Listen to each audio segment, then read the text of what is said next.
Hey everybody, welcome back to Haman's Advice Forum. I am the Haman, and in this video I'm going to talk about tips and advice on how to succeed in face-to-face or in-person marketing. So if you don't know what the term marketing means, it just means the promotion of your product or your service, right? That's all it means, like the promotion of your product or your service, whether it's through commercials, face-to-face evangelism, handing out flyers, billboards, stuff like that. And I did face-to-face marketing where I worked in a retail store, and as the customer was exiting, I try to get them to sign up for a product or service, and then we'd call them later, and a salesman would try to go in and close on them at their house. So what we did is we sold water filters, and on the first day of job, I was just really desperate. And I got like 16 leads, which is like pretty much blew everyone out of the water because that was my first day. But I was just desperate and I needed the money. And to be honest, I wasn't really get paid that much. I was only getting paid like $12 an hour. And because I did such a great job, they gave me a $1 raise. So eventually I did quit, but I felt like the job itself was a good experience and taught me a lot of things.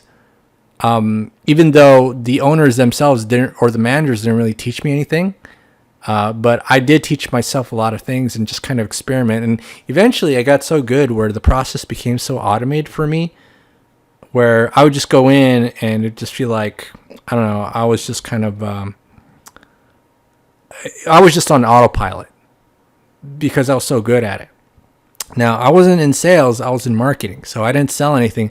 I got people to sign up to we work with water filter. We're a company that sold water filters. So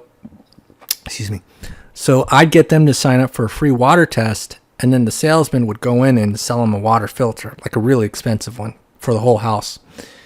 And so here's some tips. And most of you probably will not work this kind of job, but if you're just interested in listening to my stories and rambling on, just keep listening. And I'm saying this out of the top of my head, so I don't have like a predefined list, but this is what I did to become successful in in-person marketing. First of all, I would approach every single person that passed me by. And because if I'm promoting a product or a service, there's no way for me to tell who's actually interested in that product or service unless I talk to every single person that passes me by. So it is kind of like the law of large numbers, meaning that once you approach so many people, you're going to get like a predictable result. It's like a concept in statistics in many sales organizations. Even the scammy ones talk about this. And so I approached so many people, and I could consistently get good leads. So that was the first thing. I'd make sure I approached everybody when I worked during my shift. I'd actually worked only 2 to 3 hours hard, and then because I was so tired, I'd like sleep the other 5 hours, right? That's what I did. And so that's one. Second, with my opener, I'd always have like an opener, right? And the opener was just direct. Like I'm not trying to make chit chat. I'm not trying to make small talk. I just want to know, are you interested in our product or service? So the question I would say is, sir, we're offering a free in-home water test. Is that something you've done for your home? And it doesn't matter what the answer is. I just need a response from them. They could say yes, no, whatever. And if so, for example, if they said yes, I would say something like, well, when's the last time you had your water test? Oh, it's like 5 years ago. Well, you could say, it's been a long time and time has passed, right? And then I try to close them, say, since it's been 5 years, you could test it again and check if your water is still good. It's really easy, just your name and number. They'll give you a call to set up a time. That's pretty much it.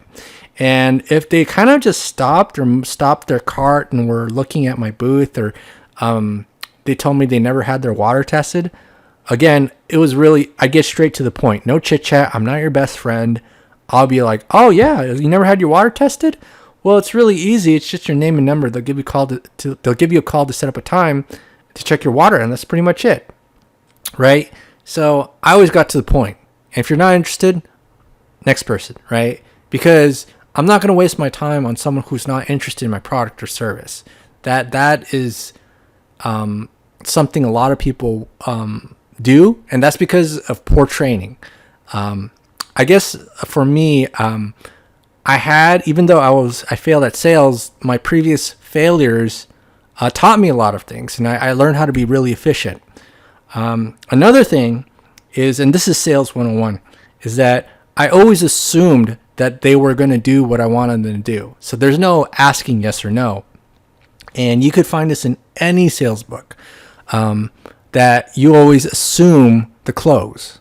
So if you guys were paying attention and listening to what I said, every time I try to close them, I would always say, oh yeah, it's really easy just to name a number and they'll give you a call a separate time. That's pretty much it.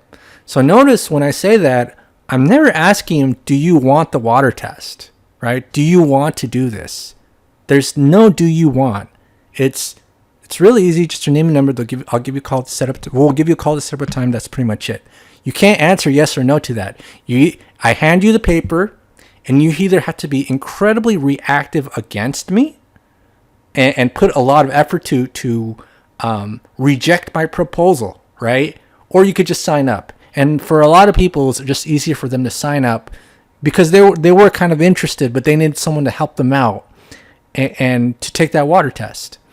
And I was really good at it. And the only people who survived at this job was a senior citizen lady who's in her 60s. I think she's in her 60s that I knew, and me. And I was the only person in my age bracket who could do the job, because most people in my age bracket, their social skills have deteriorated so much because of social media that they can't go out and talk to random strangers, right? Which is really sad. But yeah, so that was just kind of my what I did for about 2 years, and I got really good at it too. And the funny thing is that right now I lead such an antisocial life because I just stay at home all day. But if you're wondering how to talk to random people and get them to sign up for your product or service, I mean, I think those tips that I just told you would really help. And the problem is that you have to put them into action. I could tell you all the tips I want, and I could give you advice of gold, but if you don't follow it, then nothing's going to happen. But that's what I did. That's how I became successful in marketing. And just even though I was really good at my job, just because you're good at your job doesn't mean you get paid what you're worth. And so eventually I left, but I know I was really good at it. All right, so this is Aha Man here with another video. If you have any thoughts, comments, leave them below, and I'll see you guys next time.